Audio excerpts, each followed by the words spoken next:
13 से 14 साल की जो आपकी एज थी, वो कौन सा एक इंसिडेंट है जो आप अपने फैंस और अपने लवर्स के साथ शेयर करना चाहेंगे? तो हमारे स्कूल में 25 साल के ऊपर एक सेमिनार रखा गया था। एक लड़की जो थी वो अंग्रेजी में बोल रही थी और अटक गई, तो हमने आवाज दिया, अरे पानी पी पानी पी। जब आप कोई नई टेक्नोलॉजी सुनते हैं, नई चीज समझते हैं, I have always seen you eager, आप में बहुत ईगरनेस है कि इसको करके देखता हूँ। आप पानीपत से 30 मिनट में एयरपोर्ट जाओ। 30 मिनट? हाँ। वाह। और दिल्ली मुंबई हाईवे में 80 लाख टन कचरा गाजीपुर टेकड़ी का सेग्रीगेट करके डाला। मतलब वो बिटुमेन के नीचे आपने बिछवा दिए। तरफ वुमेन सेफ्टी की बात करते हैं और आपकी डॉटर भी है। बस में कैमरे बिठाए, अगर कोई महिलाओं से छेड़छाड़ करता पर वो कैमरे देखता कौन है? नहीं, उसमें पकड़े जाते लोग। पकड़े जाते?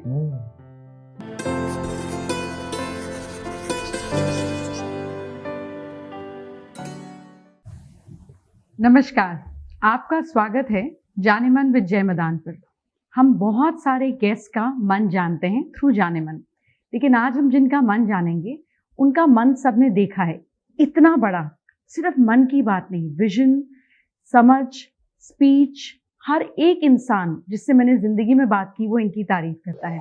स्वागत करें नितिन गडकरी जी का। Thank you so much for coming. आपने समय निकाला, थैंक यू। आप आए। और जब भी मैं आपको देखती हूँ तो मुझे ऐसा लगता है कि इतनी विजन आपने इकट्ठी कैसे की। ऑफ कोर्स आपका एक्सपोजर है, इतने समय से आप इतने अलग अलग मंत्रालय संभाल रहे हैं, लेकिन इस शो पर हम जब बात करते हैं वो करंट और प्रेजेंट की बात नहीं करते। हम बात करते हैं उन लोगों की जो इतना स्ट्रगल कर रहे हैं, जो डिप्रेशन में है, एंग्जाइटी में है, कुछ कर नहीं पा रहे हैं। तो हम थोड़ा फ्लैशबैक में चलते हैं। 13 से 14 साल की जो आपकी एज थी, वो उम्र, वो मिडिल क्लास बैकग्राउंड, वो एस्पिरेशन, वो कौन सा एक इंसिडेंट है जो आप अपने फैंस और अपने लवर्स के साथ शेयर करना चाहेंगे? देखिए, तो जब 13 और 14 ये था तो मैं क्रिकेट के लिए बड़ा डेडिकेटेड। अच्छा। तो हमारे यहाँ टेनिस बॉल क्रिकेट होता था, तो सुबह उठकर 6 बजे हम क्रिकेट खेलने जाते थे और 8:30-9 बजे वापस आते थे। फिर ये क्रिकेट खेलते खेलते मेरे स्कूल में भी मैं लेदर में भी खेलने लगा, तो क्रिकेट ये मेरी एक हॉबी बन गई। दूसरी इम्पोर्टेंट बात ये हो गई कि मैं जब, आपने बोला ये मेरे लाइफ का टर्निंग पॉइंट है, जब स्वाधीनता के 25 साल हुए तो हमारे स्कूल में 25 साल के ऊपर एक सेमिनार रखा गया था। और उसमें एक लड़की जो थी वो अंग्रेजी में बोल रही थी। तब आपको मालूम है कि स्कूल में लोग ट्राई करते हैं अंग्रेजी में, हिंदी में, तो वो बोलते बोलते वो अटक गई। वो शायद गृहपाठ करके आई थी घर से और अटक गई, तो हमने आवाज दिया, अरे पानी पी पानी पी। तो ये जो हम उसकी मजाक ले रहे थे कि वो अटक गई, हमारे हेडमास्टर ने देखा और ये होने के बाद उसने हमको रूम में बुलाकर खूब पिटाई की और उसने ऐसा कहा कि उस लड़की में हिम्मत तो भी है भाषण देने की, तुम्हारे में तो वो भी नहीं है। तो उन्होंने जो निगेटिव बात कह के हमको जो ताव चढ़ाया, तो मैंने कहा ठीक है, ये बोल रहे तो मैं भी बोलूँगा। और मैंने फिर एलोकेशन डिबेट में भाग लेना शुरू किया और जितने में भाग लिया उतना में अवार्ड जीत गया। तो मुझे ऐसा लगता है कि वो जो हेडमास्टर अगर हमें पिटाई नहीं करते हैं और अगर ये ताव नहीं देते कि तुम जरा बोलो करके दिखाओ, तो शायद मुझे नहीं लगता कि मैं जिंदगी में अच्छा पब्लिक स्पीकर बनता। और मुझे हमारे यूनिवर्सिटी का बाद में गोल्ड मेडल मिला। और फिर ये एक वक्तृत्व डेवलप होना, ये भी इसका एक फायदा हुआ। वो निगेटिविटी के कारण डेवलप हुआ। अगर वो घटना नहीं होती तो शायद मैं नहीं कर सकता। जब आप कोई नई टेक्नोलॉजी सुनते हैं, नई चीज समझते हैं, I have always seen you eager, आप में बहुत ईगरनेस है कि ये नई चीज है, इसको ट्राई करके देखता हूँ, इसको करके देखता हूँ। देखिए, आपको एक बात बता रहा हूँ, अभी दिल्ली में प्रदूषण, ये गाजीपुर की टेकड़ी है। मुझे बहुत दिनों से ऐसा लग रहा था कि ये कचरा क्यों नहीं रोड में यूज करे, पूरी टेकड़ी निकल जाएगी। अब ये मिट्टी निकालना ये एनवायरमेंट पॉइंट से अच्छा नहीं है। बिल्कुल तो दिल्ली मेरठ में मैंने बहुत कोशिश की, नहीं हो पाया। अभी मैंने UR2 बनाया, जो पानीपत से आकर डायरेक्ट द्वारका एक्सप्रेस हाईवे तक आता है। तो आप पानीपत से 30 मिनट में एयरपोर्ट जाओगे। 30 मिनट? हाँ। वाह। अभी ये दिसंबर के 4 महीने में ओपन हो जाएगा। और वो एयरपोर्ट के बाजू में शिव मूर्ति के अंदर हमने एक टनल बनाई है। वो 12 लेन नीचे में, 12 लेन ऊपर में, उसके ऊपर में एक के ऊपर 3-3 flyover, state of art project है। तो हमने उस रोड में और दिल्ली मुंबई हाईवे में 80 लाख टन कचरा गाजीपुर टेकड़ी का सेग्रीगेट करके डाला। मतलब वो बिटुमिन के नीचे आपने बिछवा दिया। मेरी एक इच्छा है कि दिल्ली में जितनी कचरे की टेकड़ियां हैं सबका कचरा निकाल कर रोड में डाल दूं ताकि दिल्ली कचरे से मुक्त। ये आइडिया आपको कैसे आ सकते हैं? नहीं, मैंने वो कचरे को पहले टेस्टिंग करवाने के लिए लगाया, IIT के लोगों को काम को लगाया, हमारे इंजीनियर्स काम को लगे। मैंने अभी एक ग्लास फाइबर स्टील बना भी है मेरे पास, आपको दिखाऊंगा, कि जो 30% सस्ता है लोहे से। फिर मैं फ्लैश का यूज कर रहा हूँ। अभी अब मैं देखो, कोई भी समस्या होती है ना, जब वो तुम्हारे पास चैलेंज होकर खड़ी होती है तो उसका जवाब मिलता है। हमारे यहाँ पूरी झोपड़पट्टी है, अनलॉफुल इलीगल लेआउट्स है, रोड ही नहीं है, पूरा कीचड़ है, पैसा भी नहीं है कारपोरेशन के पास। तो मैंने हमारे साइंटिस्ट को बुलाया, ये किया, एक प्रयोग किया कि मुरुम की खदान कलेक्टर से ले रहा हूँ मैं, और 20% फ्लैश और 2% ये जो अपना मध्य प्रदेश में सतना है वहीं का चूना है, वो 2% चूना, 20% फ्लैश और बाकी ये, और खोदना उसको 1-1 फुट में, और मिट्टी में ये मिक्सर डाल देना और उसके ऊपर रोलर घुमाना। तो 15 लाख रुपए किलोमीटर, जो 3 और 3.5 करोड़ लगते हैं, वो 15 लाख रुपए में रोड बन जाएगा 10 साल की गारंटी। अरे वाह, मतलब ये साइंस आपको पढ़ने की जरूरत ही नहीं थी, आपको अभी मैंने ये इंजीनियरिंग जो करना ही नहीं था। पुराने टायर्स है ना, ये अपने देश में इंपोर्ट करने के लिए बन रही थी। मैंने रिक्वेस्ट की इसको मंडी उठाओ। अब वो पाउडर निकाल रहे हैं, वो बिटुमिन में डाल रहे हैं। अब हमारे देश में 90 लाख टन बिटुमिन लगता है और 50 लाख टन इंपोर्ट होता है।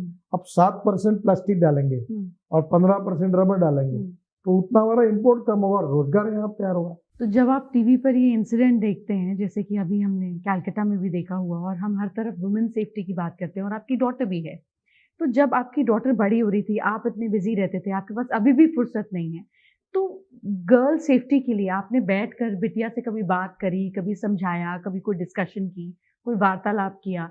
तो जब वुमेन सेफ्टी और गर्ल सेफ्टी की बात होती है, तो आम हमारे घर में ही इतने बच्चे होते हैं। एक बात मैंने की है कि बस में एक पैनिक करके बटन है, हाँ, वो दबाने से डायरेक्ट पुलिस कंट्रोल रूम को पता चलता है कि कोई महिलाओं को ये करके। हमने बहुत कोशिश करके टेक्नोलॉजी का उपयोग करके किया। अभी बस में कैमरे बिठाए, अगर कोई महिलाओं से छेड़छाड़ करता है। और वो कैमरे देखता कौन है? नहीं, उसमें पकड़े जाते लोग। पकड़े जाते? अगर चोरी करता है, कुछ सब दिखता है उसमें। और जो ये मॉलेस्टेशन, पर एक बात आपको बता दूं कि नारी का सम्मान, इसका संबंध संस्कार होता है। बिल्कुल ठीक है। और इसके लिए मैं मानता हूँ कि घर में हमारे टीचर, घर के जो उसको पढ़ाते हो, और माता पिता अपने बच्चों पर कैसे संस्कार करते हैं, उसके ऊपर उस व्यक्ति का निर्माण होता है। ये तो एक रॉ मटेरियल है, बिल्कुल। जब छोटा सा रॉ मटेरियल मिट्टी है, और उसका आकार देकर आप गणेश जी भी बना सकते हैं, गधा भी बना सकते हैं। बिल्कुल ठीक है। तो ये तो चित्रकार और कलाकार के मन में कि उसको आकार कौन सा देना है। तो हम एक छोटा सा हर बार एक गेम खेलते हैं, और जिसमें मैं ब्यूटीफुल गिव अवेज देती हूँ, यानी कि छोटे छोटे गिफ्ट होते हैं सिल्वर के, जो घर में मीनिंगफुल आर्ट में एडिशन करते हैं। पर ये तभी हो पाता है जब उसका क्विक आंसर हमें मिलता है। तो we also see the spontaneity of the speaker, ताकि लोग आपके मन का जाने। तो मैं एक वर्ड बोलूंगी और आपको 10 सेकंड मिलेंगे, और वो 10 सेकंड के अंदर उस वर्ड से रिलेटेड कोई इमेज, कोई नाम, या एक मटेरियल फॉर्म का एग्जाम्पल आपको देना होगा 10 सेकंड। और मैं काउंटिंग साथ में ही स्टार्ट कर देती हूँ, और इसमें मैं बिल्कुल चीटिंग नहीं करती। मैं 3 शब्द बोलूंगी। पहला शब्द है शांत, यानी कि पीस। तो जब मैं बोलती हूँ पीस, तो आपको इंस्टेंटली फर्स्ट थॉट क्या आता है? प्राणायाम। प्राणायाम इंस्टेंटली। और कौन सा प्राणायाम? जैसे हम बैठकर ओम करके करते हैं, तो एकदम पीस, मन को शांत करके आखिरी तक वो बोलते रहते हैं। तो वो आपको शांति का एहसास देता है। Perfect. 1 out of 3 you have one. 2, prosperity, यानी कि समृद्धि। जब मैं बोलती हूँ प्रॉस्पेरिटी, तो आपको पहली चीज क्या ध्यान में आती है?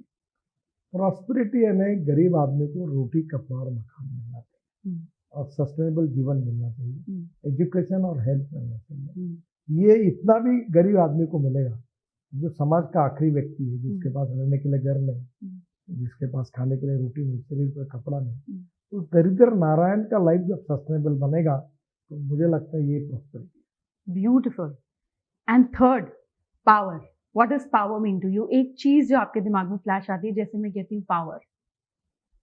पावर जो होती है ये एक प्रकार की शक्ति होती है, और पावर अलग अलग प्रकार की होती है। शब्द का उपयोग अलग प्रकार, आध्यात्मिक पावर है, नैतिक पावर है, ज्ञान की पावर है, पैसे सत्ता संपत्ति की पावर है। ये सब बातें जीवन में व्यक्तित्व को ताकत देती है, और सौंदर्य भी है उसकी भी एक, पर इसका कभी अहंकार नहीं होना चाहिए। अहंकार और आत्मविश्वास, ये 2 शब्दों में फर्क है। हमें अपनी क्वालिटी का आत्मविश्वास होना चाहिए पॉजिटिविटी के साथ, और उसका अहंकार नहीं होना चाहिए। और जो आदमी, देखो, no one is perfect and no one can claim that is perfect. कुछ बार ऐसा होता है कि जो छोटे छोटे लोग हैं, जिनको दूर से हम छोटे समझते हैं, उनके नजदीक जाने के बाद हमको बहुत बातें सीखने के लिए मिलती है। और कुछ बार जो बड़े बड़े लोग होते हैं, उनके पास जाके हमको पता चलता है कि हम समझते थे इतने बड़े नहीं है। तो अच्छी बात पर किसी का पेटेंट नहीं है।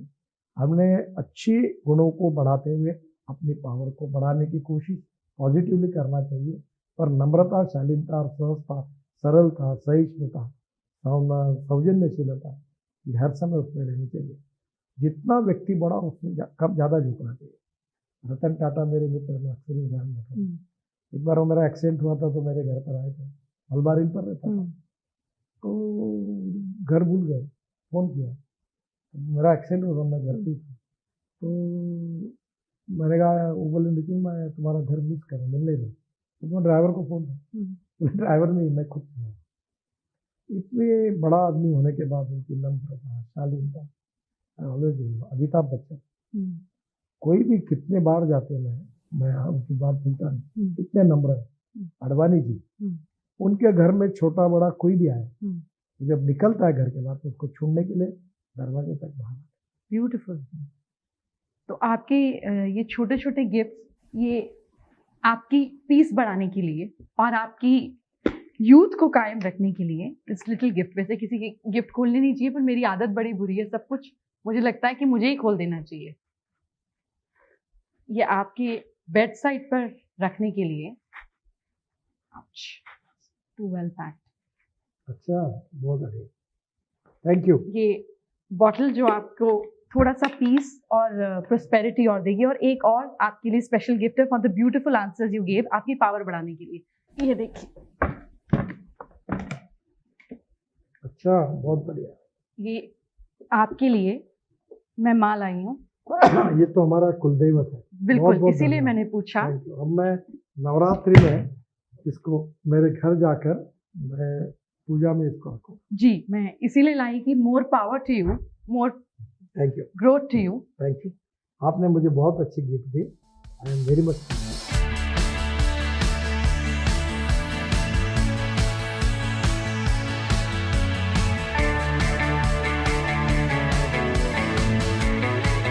नहीं, मुझे लगा कि मैंने जब देखा तो मुझे लगा कि मैं कैसे आपके पास, और ये रोज सुबह मैं घर से बाहर निकलता हूँ, कभी तो पहले माता का दर्शन करता हूँ, फिर काम की शुरुआत। तो मुझे ये लगा आप कभी नागपुर आइए, हमारे घर में मंदिर है। जी जरूर।